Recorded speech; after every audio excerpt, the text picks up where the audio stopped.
afternoon to everyone.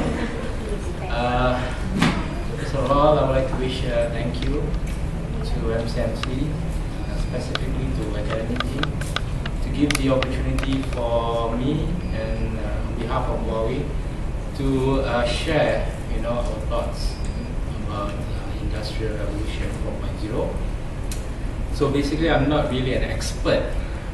IR 4.0 is not my subject matter expert, but I have experience throughout my tenure in Huawei. I have been in the product line, especially in the enterprise business. So my product portfolio was on the switches, routers, firewalls, and I do solutions to my customers. And I was in the enterprise for 3 years, and I had proceeded to do marketing. So I was in the Southern Pacific strategy and marketing for 2 years, specifically to look into IoT, Internet of Things. We have built quite a number of use cases in IoT, especially in smart waters and also smart parking, smart cities as well. And part of IoT work is also to look into the ecosystem. So we build up partnerships globally and also with our local partners in Malaysia. And after 2 years doing marketing, I have been transferred to public relations. So currently I'm a senior manager of public relations under the public affairs and communication department. So a total of 6 years I have experience. Previously I was in NIMOS. I was doing research, doing papers, doing patents related to cybersecurity, and we have this concept called trusted computing. So in NIMOS, I helped NIMOS to build up the standards of trusted computing related to the context of Malaysia. Okay, so moving forward, today I will present about a digital transformation towards 4IR. So what is going to be covered is a brief overview about 4IR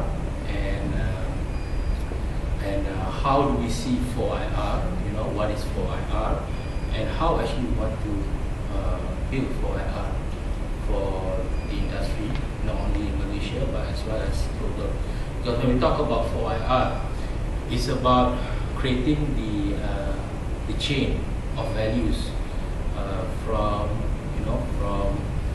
the entrance point where you collect a lot of data, and you try to create productions, be more productive, based on the data that we have collected, and to come up, new innovative ways on how actually we want to come up with new products, also based on data. So pretty much the drive of 4IR is in data. It actually affects a lot of industries. It affects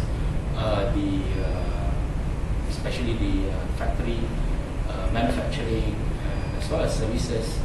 We look into healthcare. We look into technologies that are using digital, like DNA sequencing. How actually doctors are using data from their patients to identify what we call the DNA, and how does it change from time to time based on the defects on certain virus and etc. So that is pretty much about 4IR. It's about technology. It's fused from the digital ICT.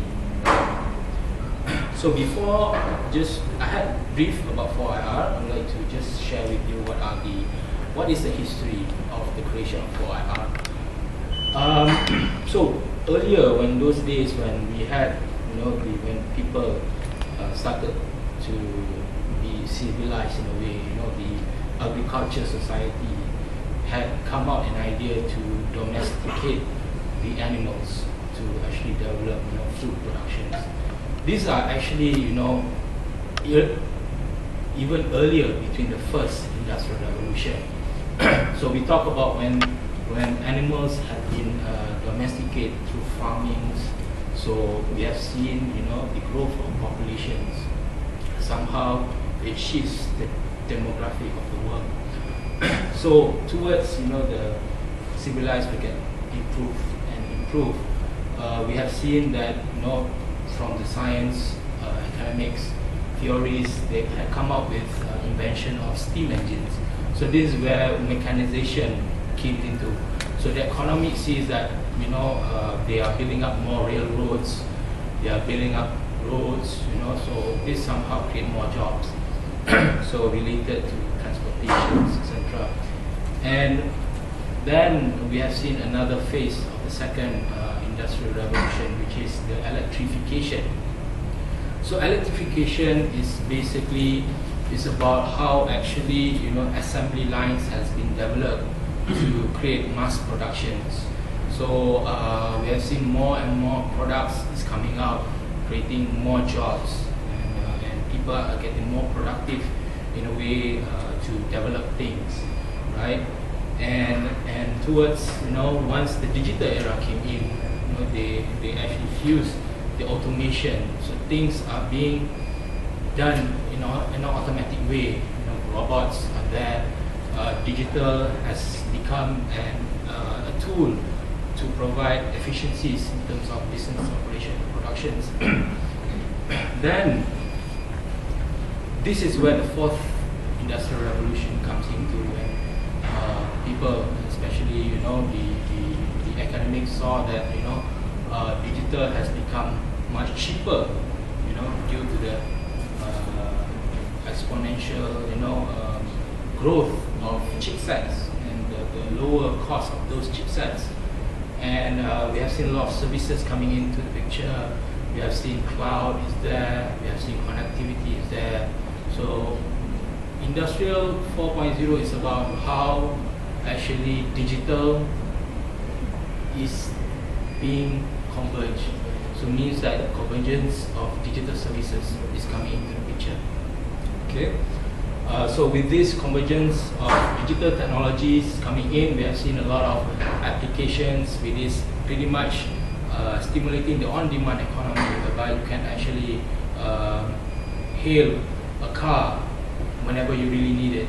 Videos are there when the 4G connectivity is there, and you can just watch videos whatever you want. This actually being derived from the cloud and IoT and big data. And we have seen that this actually is going to be adopted from the vertical industry in a way that this vertical industries can sense the intelligence in terms of improving their operations. Okay. So in Huawei, basically we develop our products and solutions, innovative products and services, products and solutions based on ROADS methodology. So this is the methodology that we hold. So ROADS definitely have a meaning. R means real time. So means that connectivity must be in a way that there are demand on getting real time data. For instance, those in IoT, where real time data is really crucial for certain business services, right? And on demand means that services are being offered on an on-demand basis. Users are getting more demanding on these kind of services. All online, everyone with the proper infrastructure, you can have access to network connectivities, and as well as to look into authentication and authorizations based on certain level of security mechanisms. DIY is something really new. Pretty much people are starting to build their own IoT devices using a lot of devices which is out there, right? And you also have a concept called Open API, so that you can integrate your services to the cloud, for instance. One example of DIY is like Amazon is offering their AWS services, and part of AWS they have modules big data modules, so you can use these big data modules to support your own applications, right? And definitely social. I've seen through platforms, you can actually socialize, such as Facebook, etc. So basically, this is what we are seeing now, and Huawei is developing products to ensure that we actually fulfill this requirement. However, looking into fourth IR, pretty much there is one lacking issue in this, because practically, although we already know that the penetration rate in Malaysia or maybe in the world is very high, but somehow there is no significant measurement to analyze that current digital services are measured to the contribution of economic activities. So we have seen, for example, what I mean is here is that, for instance, like Siakap Kali, right? It's like a social media video that viral thing. So somehow it embeds certain level of marketing elements, right? But we don't know, as a business owner point of view, we cannot measure how it is really impactful of that system, to our business, right? Pretty much we can pay to this social media to viral our marketing contents or marketing agenda to these guys, and they will create these videos not really towards marketing, but somehow they gel certain marketing elements in there, right? But at the end of the day, a business owner just can identify, my business are doing good, my sales is increasing at a certain percentage, but how actually we want to make it sustainable? There is no proper measurement. Why? Because these services are still running on silos.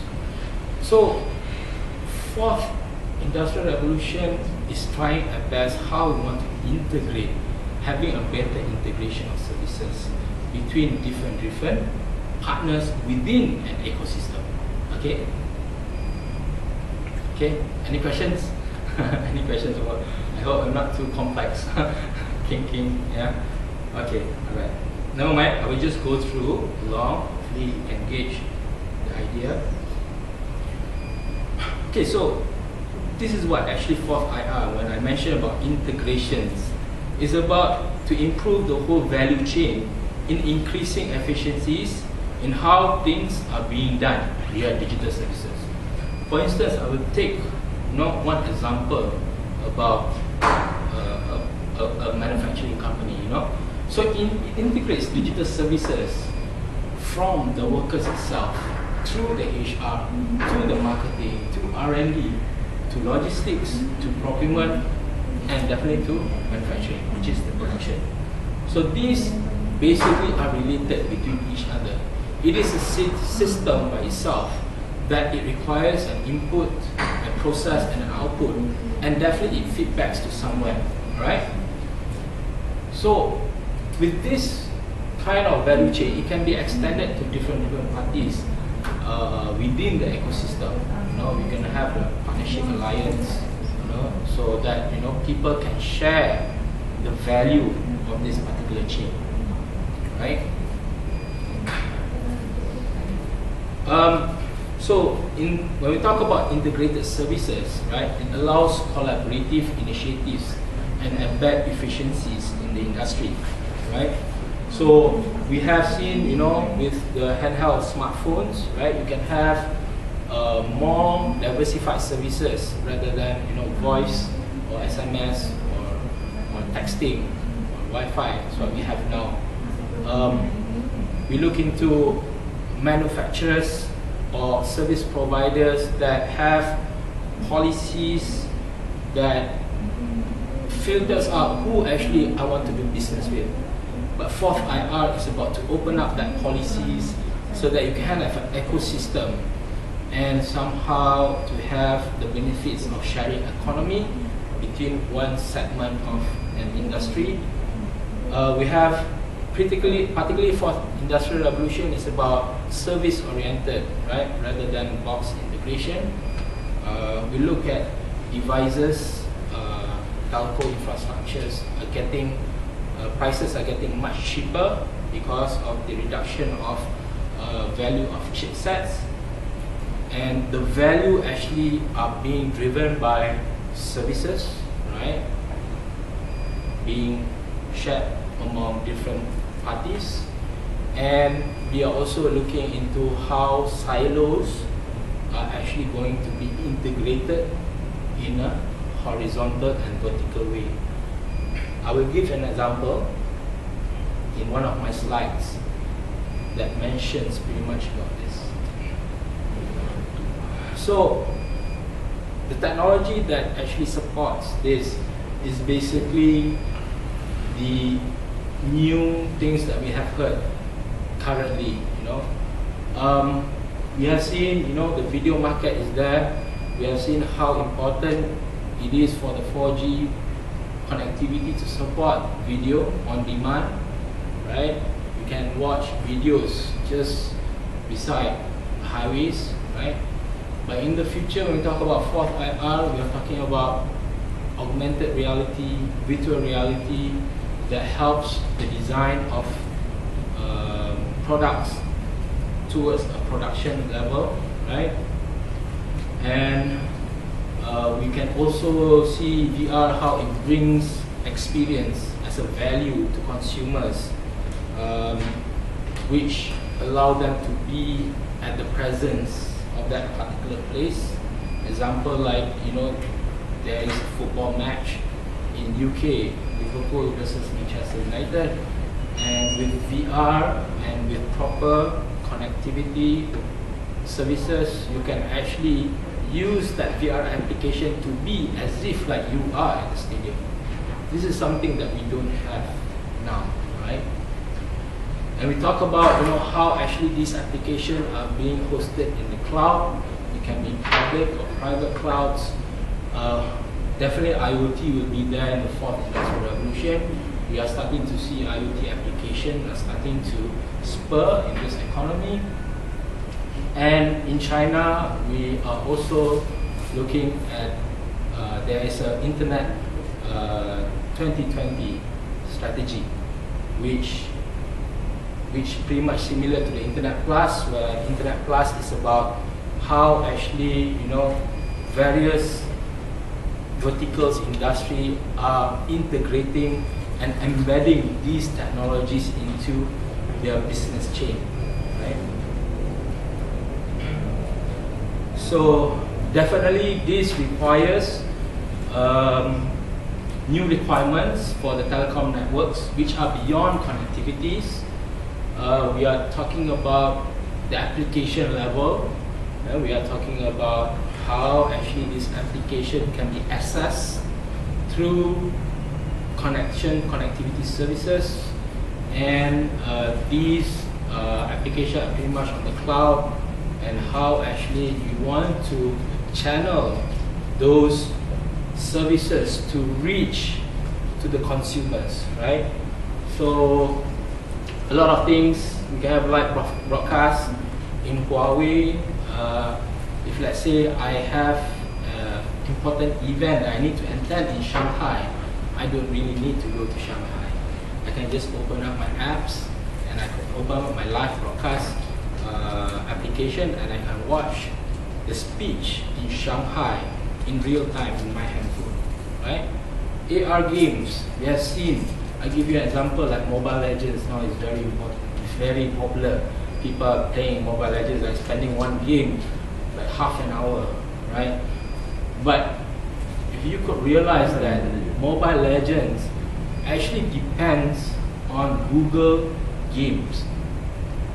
So if you don't have Google Games, or you uninstall Google Games inside from your handphone, you cannot play Mobile Legends. And if you come to realize that some of the variables of Mobile Legends, which actually was being created by one company, is actually hosting those variables in Google Play, due because it's cheap, right? So you need to have that apps as well. So it's also an integration between experience and the cloud. And definitely e-government cloud, we see how actually the ICT infrastructure can integrate public and private services within the government itself. Okay. So, when I mentioned one of the important criteria is about cloudification, how actually you want to put it out into those applications into the cloud. In Huawei, from a technical point of view, there are three different types or three phases towards cloudification. We are talking about technologies such as virtualizations, whereby you can have one single physical hardware to be virtualized into multiple virtual computers, right? So means that it actually reduces the cost in buying more physicals, and it's much easier to scale, because when you talk about demand economy in fourth industrial revolution, then you are talking about how actually consumers can demand more services. So with this virtualization, you ensure that the demand can be fulfilled without purchasing new infrastructures. And once you have the virtualization done, you can actually cloudify this. You can bring these apps to the cloud, right? And you can see how actually we want to ensure the reliability and orchestration of services through cloud native. Means that we offer a platform as a service. So every platform can be dedicated to a service or multiple services, and you may want to seek out how actually you want to efficiently use the consumption of network through technologies such as network slicing, right? So we talk about network slicing. It's about how actually a network can be sliced to ensure that the resources are being split in an efficient way, right? We are seeing a lot of services here. They have a different requirement, different KPIs, and different quality of service. Video definitely will have a different level quality of services, right, compared to IoT, right? So you want to slice that network for the video market, and you're going to offer a larger bandwidth, whereas for the IoT, you're going to slice that network with a smaller bandwidth, because sensors only require a few kilobits. And most interesting is these slicing and these services are running on the same infrastructure. So you don't need to buy new infrastructure. So this is how technologies actually help to build up a demand economy, and see how actually the technology can drive, Industrial 4.0, IR 4.0. Okay, so part of IR 4.0 is Industry 4.0 by itself. So this is what I mentioned, how actually we show the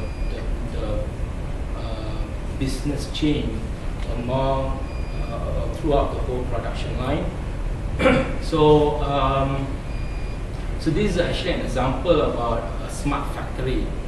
Imagine like we have trade facilitations within ASEAN, right? So within ASEAN, you are going to have a lot of companies that are doing very specific things. It's very niche, right? For instance, like this one SME is only focused doing rare mirrors for Honda Jazz, right? So they will do only that. They will focus on that. All of the design is that. So now, how does it work? And you're definitely gonna have a lot of other SMEs, right? How does this work? So basically, in a smart factory, whereby you have an ecosystem throughout ASEAN countries, you are actually gonna collect data from the market, basically. So this market is basically really dynamic. whereby a lot of people gonna share their thoughts, their ideas in social media. So this system can basically collect this data from these platforms for them to see what are the best for the market, what are the best for the consumers, right? So somehow, once they get all of this data, they can start to share those data within this ecosystem, within the parties that are doing the product design and production planning. So these guys are gonna build up their own database on creating and designing new looks of a thing, right? So they will do, design. So these are very specific tasks. They just design things, right? And once they design things, basically they will channel all of the data to an ecosystem that does the production and does the execution of the production. So these guys, you have specific job is to create these productions, these items based on the design which was based on the data, right? And then this can be channeled back to become like a smart product. And definitely this smart product do have their own IT, their own sensors, and it is basically being brought back to an analysis to identify our customers are really satisfied. What else that we can implement? What else? How actually it can be improved? The final product can be improved, so that I can have another cycle of productions, and it just cycle, from time to time, up to the point that look, we might come up with a new car. So this is what it calls about Industry 4.0. It's about sharing the whole business chain throughout different parties, and you just can imagine there will be a lot of opportunities for new SMEs with new skill sets, with new talents that can also contribute into the innovation of this ecosystem, right? Because when we drive innovation, it's not something that we can just do it by ourselves. They need to have proper data, they need to have a proper ecosystem, they need to have a proper facilitation to create innovation, and as well to bring those innovation to use, right? So basically that is what Industry 4.0 for smart factories is about. So from yes. Do you have the numbers for the take-up rate of smart factories in Malaysia? Well, basically, as for now, smart factory now factory are thought to be smart already because they have robotics, right? They do have robotics, but it is more to the focus of automations, right? So it is not really the ecosystem is not really open up. Yeah, so I can say that as for now, there is no proven smart factory at the moment, but we are seeing a certain level of improvements in getting those data from the market dynamic requirements. So is it at a developmental stage? Correct, it is at a trial stage. Some of them is already at developmental stage.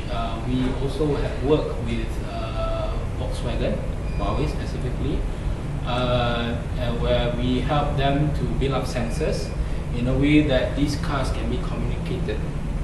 Alright, so that is mainly to ensure the condition of the car is working properly, and if let's say there is a need to do a certain level of maintenance, then it will allow the operators from the factory to actually prepare the maintenance and to inform back to the owner what actually needs to be done. So basically, yes, that is part of it, but we don't see the full-fledged of smart factory yet. Yeah, because it's still, there's a lot of work needs to be done especially in terms of the standardizations. So I can say it's still working in silos. Right? It is like half Industry 4.0, right? I can say. Yeah. It's still under the digital revolution, which is the third industrial revolution. So this is basically a concept architecture, how actually vertical industry 4.0 in smart factory is. So you are going to have smart productions here, you're going to have the industrial networks, you're going to have automation, controller workforce and everything. This is fine. This pretty much anyone can understand, right? And then also you have the business design, you have CRM, you have ERP, PLM. This is fine. But what is really entices us to look is actually at the IoT side. This is the platform. This is the platform of a smart grid. This is a platform of customers. This is a platform of suppliers. And this is a platform for other IoT eco-partners. And due because this level sits on top of this conceptual architecture, we can say that all of these stakeholders are actually practicing the same architecture. So what does this mean? You're going to have standardization there, you're going to have pretty much similar technologies there so that you can share data among others, right? So on the technical part, definitely you're going to have, like OS. These are the technologies that even Huawei do have. We look into the network requirements and also we look into the platform requirements as well. Okay. So in Huawei, we have seen that this is starting to become a trend from the hype of communication among marketing events. So we have seen that there is a need to focus.